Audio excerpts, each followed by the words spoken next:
This is the Lone Crater YouTube. We hope this video helps. You start by opening your browser and going to the router's admin IP. Type 192.168.0.1 or the address you found. Log in with the admin username and password. This is necessary to change Wi-Fi settings securely. Once logged in, locate the wireless or Wi-Fi settings page. You want to be on the router itself, not a modem or ISP portal. Make sure to use a wired connection if possible for a stable session, because losing access mid-change can lock you out.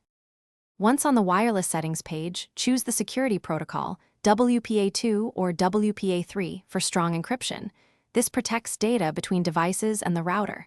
Change the SSID if you want a clear network name, then set a new passphrase. At least 12 characters, mix uppercase, lowercase, numbers, and symbols.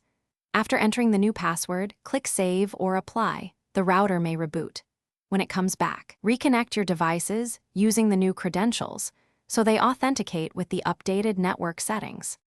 Finally, test the change by reconnecting one device and verifying internet access and admin login. This confirms the new password works and the router retains settings. Make sure to update saved credentials across phones, laptops, printers, and EOT devices because they won't auto-update. If something goes wrong and you can't access the router, perform a factory reset using the physical reset button. Hold 10 seconds, then reconfigure from scratch with a secure admin and Wi-Fi password.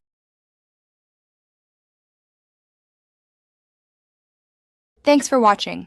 Consider subscribing if we helped you.